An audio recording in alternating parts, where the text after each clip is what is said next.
Hi, I'm Curious Cass, and this is Curiosity Junkie. Today's guest is a sought-after speaker and leader. She is a psychotherapist who meets her clients at the intersection of spirituality, psychology, and science. She's also a very dear friend of mine. Please welcome Tracy Brady. Hi, Tracy, and welcome. Sorry, I should have done that. We met in Texas through the Insight Timer app. I kept seeing her face come up at the same time that I was meditating, and I reached out and said, "Hey, I'm new to San Antonio. Would you like to have coffee?" And she was like, "Absolutely." And we just hit it off, and we've been friends ever since. And she invited me to join her book club, and they were doing The Untethered Soul by Michael Singer. I gotta tell you, that's a deep book, but it was just completely, it really did open my mind and kind of woke me up. The one thing that I learned was that my brain talks constantly, and everyone's does. It's learning to quiet the mind. So, right? So let's talk a little bit about brain chatter. What is it? Why do we do it? Help us understand it a little bit. Um, it's great to be back. I know, yay, I'm so glad, thank you. I'm so glad you have me back. I love talking about this stuff. And just a disclaimer, I am not the only source on any of this stuff. This is all my opinion and all, based on what information that I have run across and what I believe works in my practice and for myself. So the way I like to look at the brain chatter is the brain is an organ. It's not who we are. Our thoughts are not who we are. Right? Our thoughts are part of what the brain does. And we are separate and can direct our thinking. But a lot of people have problems with what they call monkey mind, obsessive thinking, the brain going off on tangents that are harmful, that are distracting, that are not what we intend. And the part about that seems to really affect people is that they don't feel like they have control. Mm. And part of that is true. Think of any other organ. Think about your lungs, for example.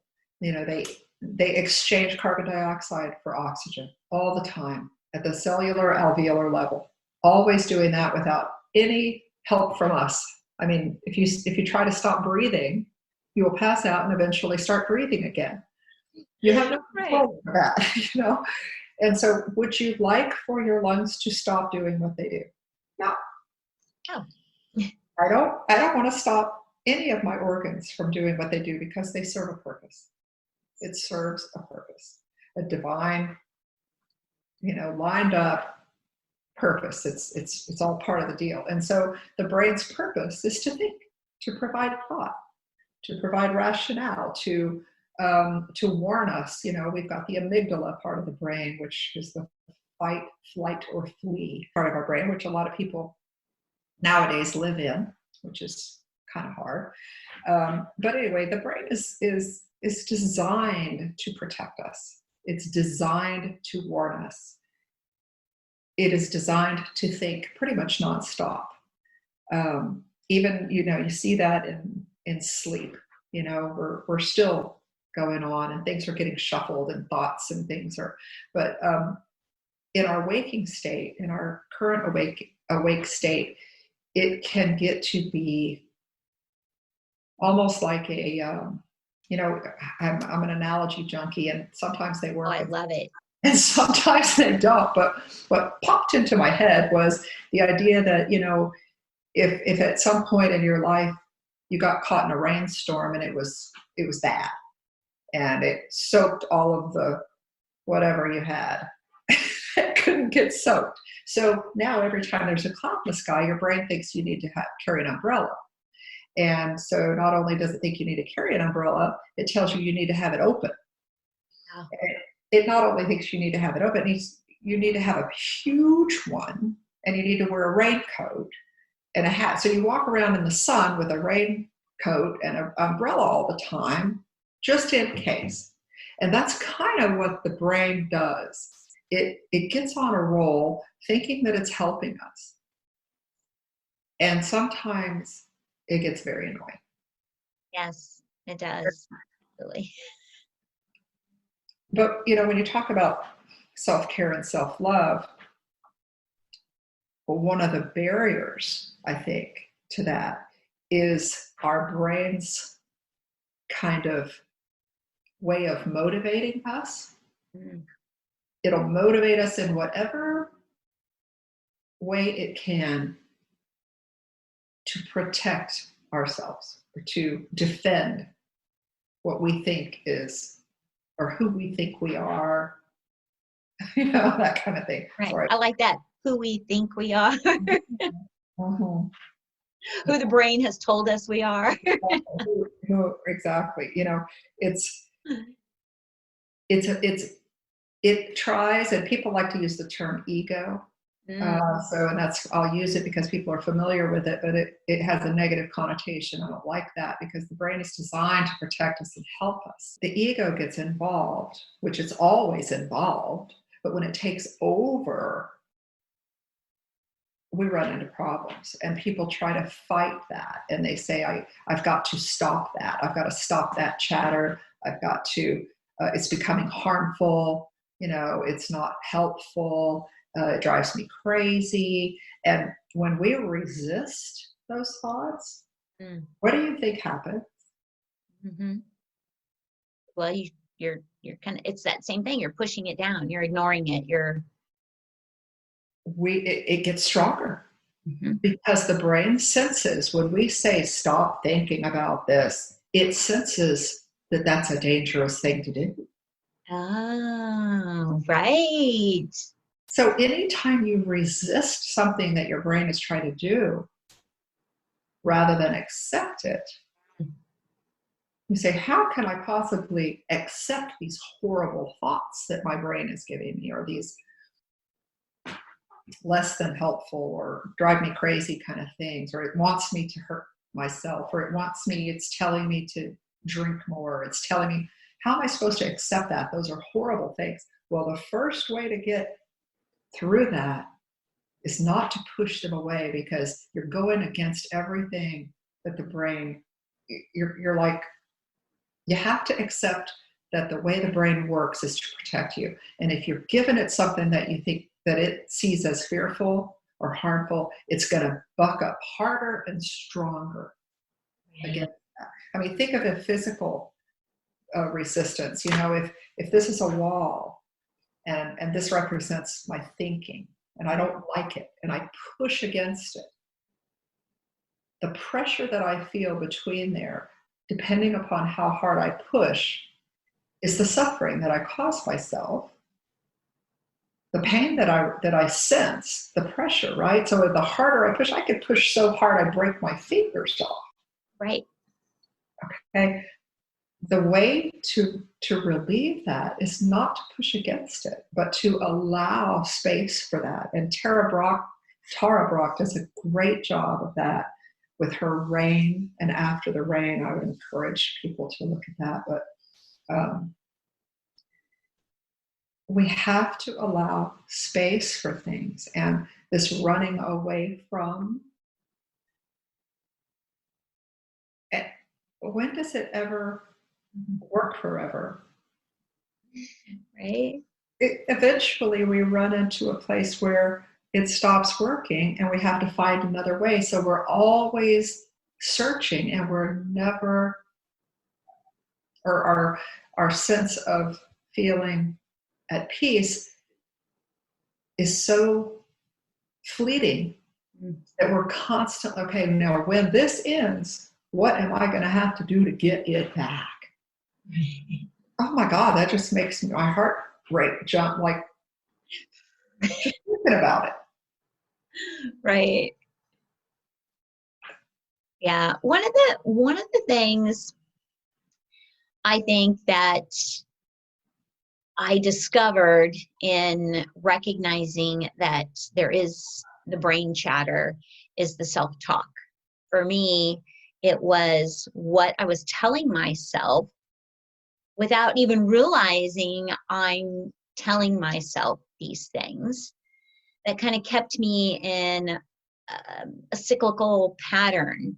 And until I really woke up and heard that voice and what it says, and like you said before, when you say, I love you, it feels weird and awkward.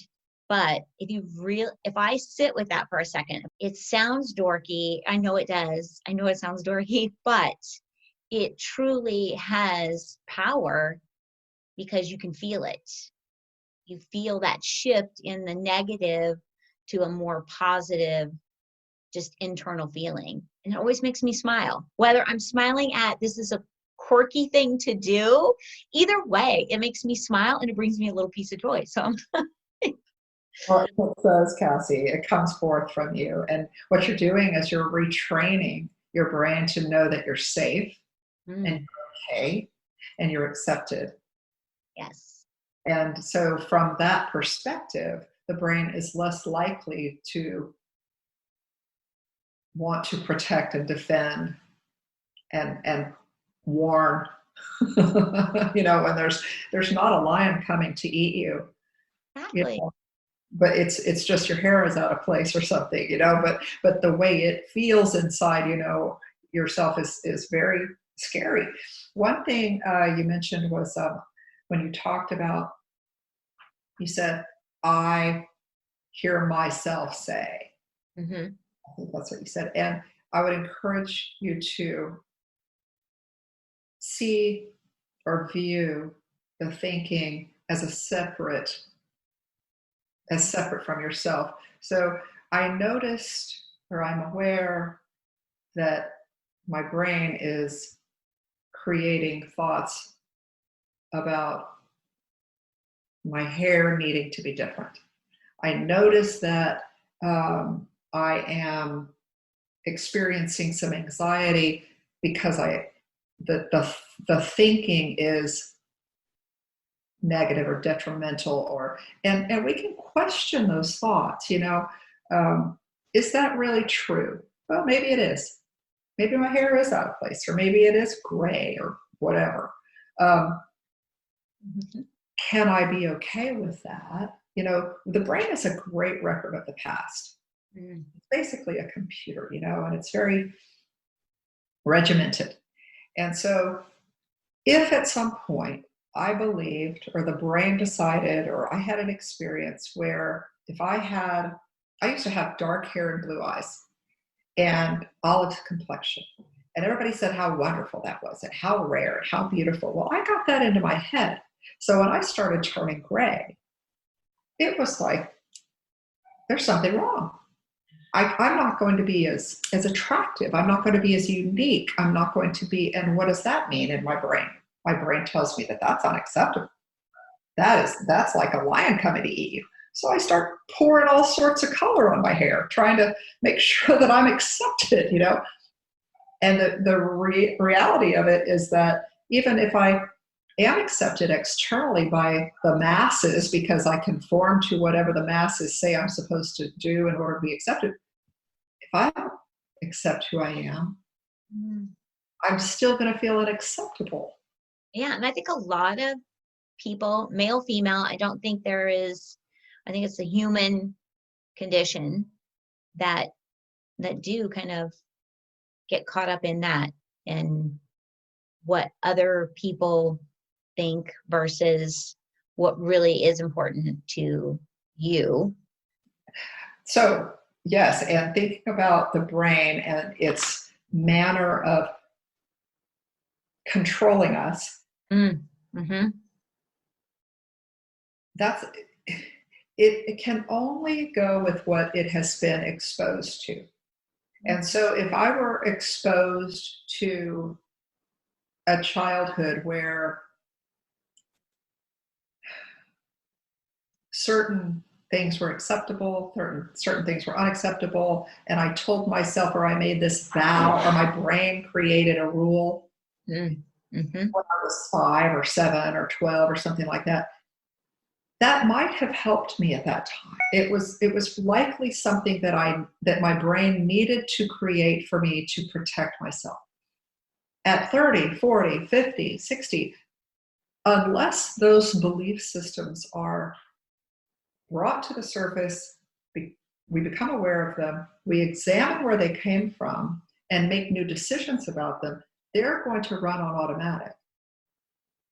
One of the things that I like to say to myself, and I encourage other people, when they say, I'm hearing this thought or I'm believing this or something, whatever thought is causing suffering, I say, who is saying that?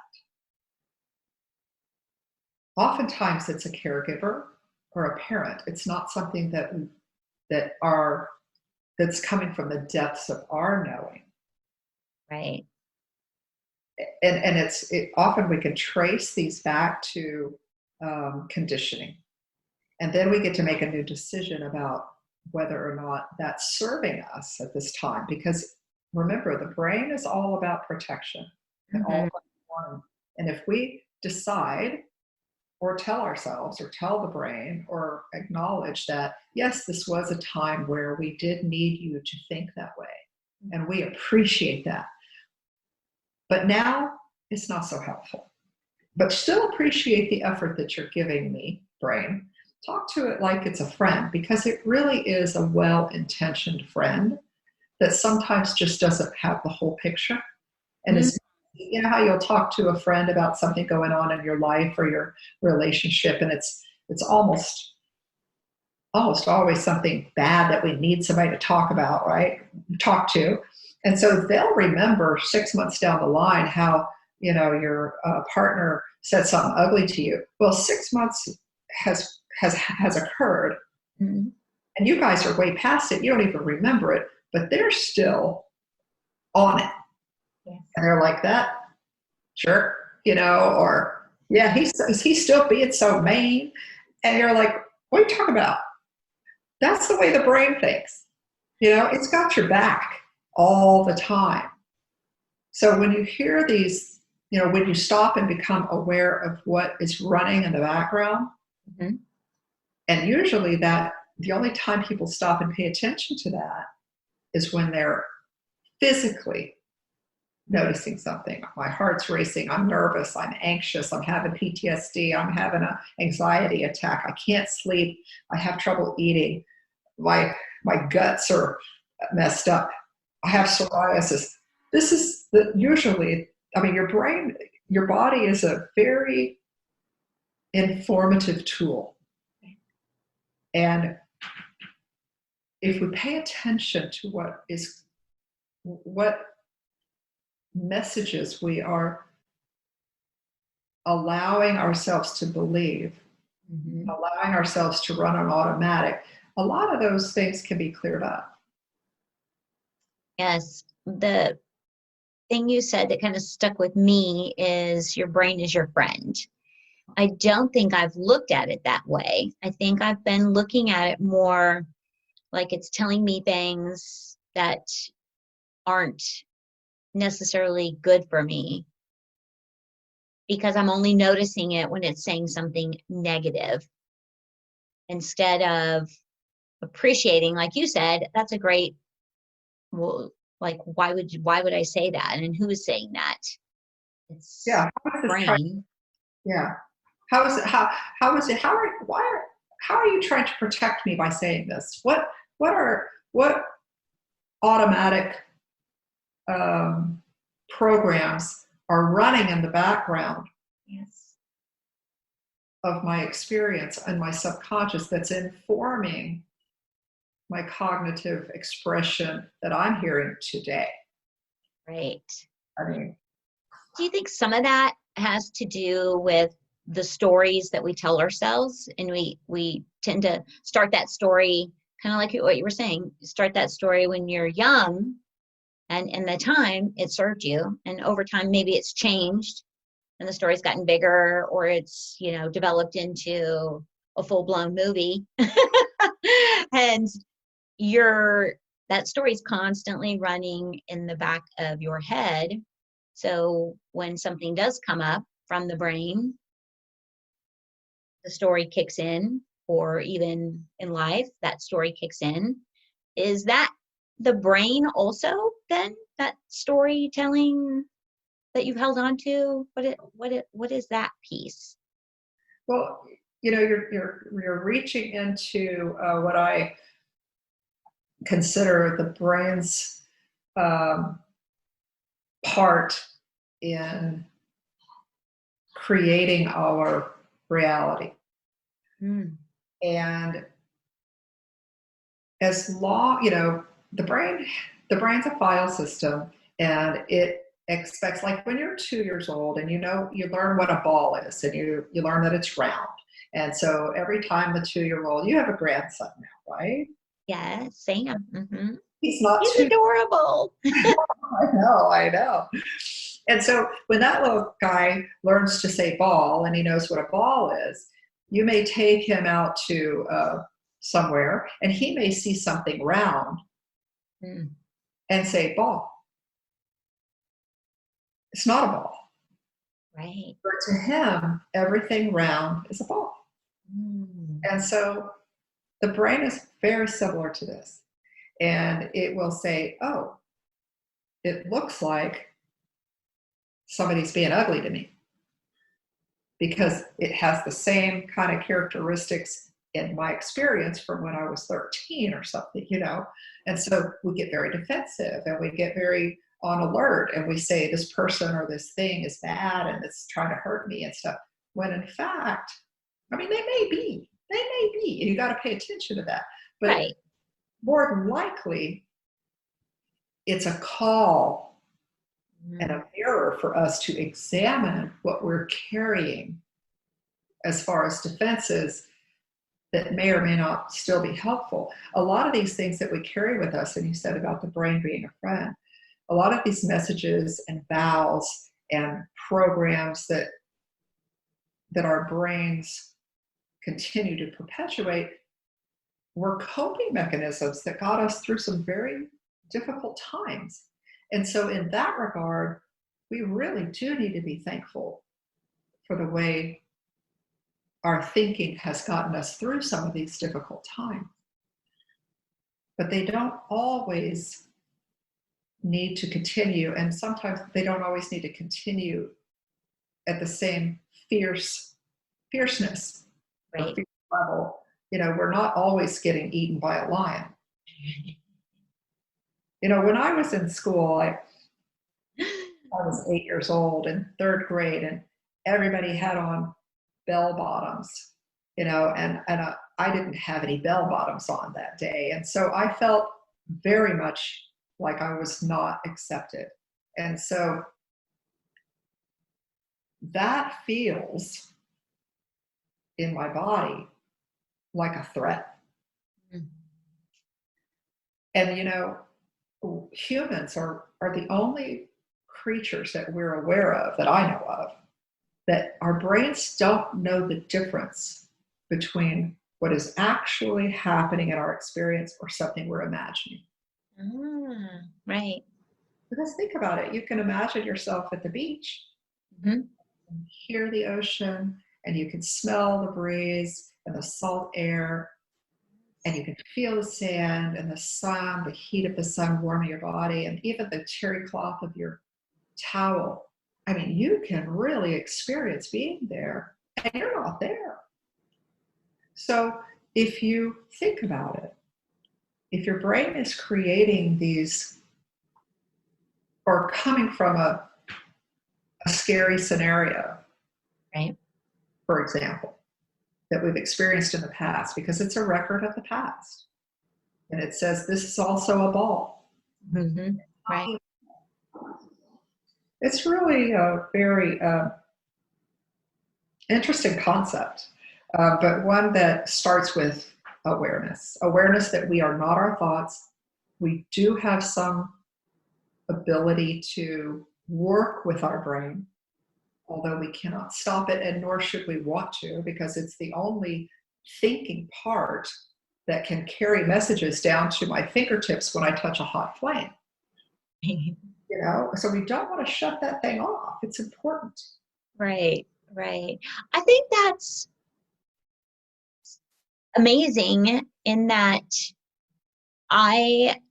during this time together, I've just had a complete mind flip. I don't know what you want to call it, in that I really, from reading that book and recognizing the mind chatter, I was really kind of almost in a battle, I think, over the last few years with trying to not really turn it off, but to quiet it instead of being able to accept it, which I think speaks to how I have always dealt with things.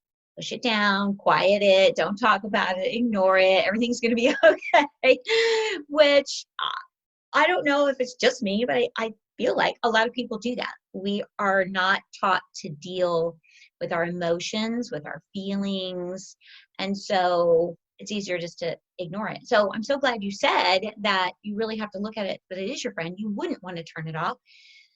It's like your lungs. It does help you breathe. It keeps your body moving. It does protect you. And that is its sole purpose, is to protect you. And I think now that I look at it that way, it'll feel more like a team effort instead of a battle, and working together, which is fantastic. Like, this is why I love talking to you, because I always get something super powerful out of it. I think I have shit figured out, and then I go, oh, wow. Well, I'm happy for you. That's good. That's awesome. Well, I hope somebody else out there got something out of today's episode. Anything else you would love to share with the world? I'm just very grateful that somebody will, like you, will allow me to have somewhere to speak this stuff, because I really believe that it can help a lot of people be more at peace with themselves and then bring more peace to the world. Absolutely. And I'm so grateful that you want to be a part of this and share your knowledge with me and the rest of the world. Like, I just think it's phenomenal. So thank you. And thank you all for tuning in today. And we will see you next week. Have a great day.